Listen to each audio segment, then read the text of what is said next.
فرماتی وصیت کرو علی کو کہ میرے لیے تابوت ابھی سے تیار کرنا شروع کر دیں. اتنی محجبہ عفیفہ بی بی فرماتے ہیں کسی نے سوچا بھی نہیں تھا کہ بی بی کے در پہ جائیں گے تو نبی کی بیٹی در پر آئیں گی. جب مسجد میں بھی گئی تو پہلے خود کلام نہیں کیا، پہلے کنیز کو کہا تھا کہ بات کرو.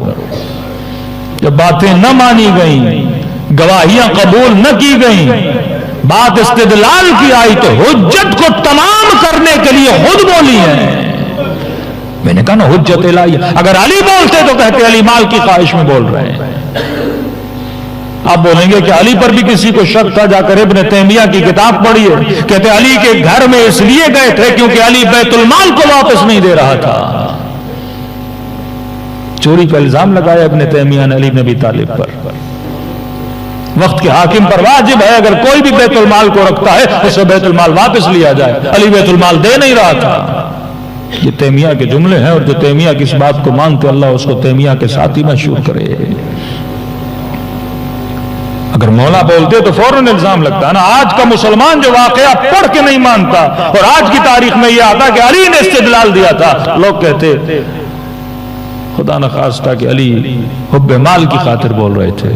علی نے کلام نہیں کیا، خود نبی کی بیٹی بولی ہے. قرآن سے استدلال کیا. بی بی کا پورا مناظرہ موجود ہے. کہتے ہیں جب نبی کی مسجد میں اصحاب رسول نے نبی کی بیٹی کی آواز کو سنا تو مجمع زار و قطار رونے لگا. کہا آج ایسے لگ رہا ہے جیسے مصطفیٰ کلام کر رہا ہے.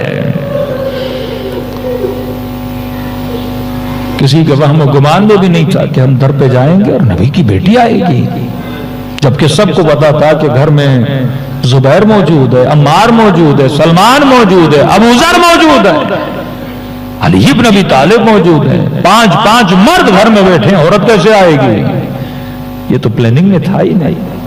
وہ تو کہتے جب دروازے پہ دستک دی تو اندر سے سیدہ کی آواز آئی کہ مجھے پہچانو میں کون ہوں. سننے والوں نے سمجھا شاید گھر کی کنیز ہے، اور جب تعارف کروایا کہ میں تیرے نبی کی بیٹی فاطمہ بات کر رہی ہوں. کہتے ہیں آدھا مجمع جو ان کے ساتھ گیا تھا وہ چھوڑ کے چلا گیا.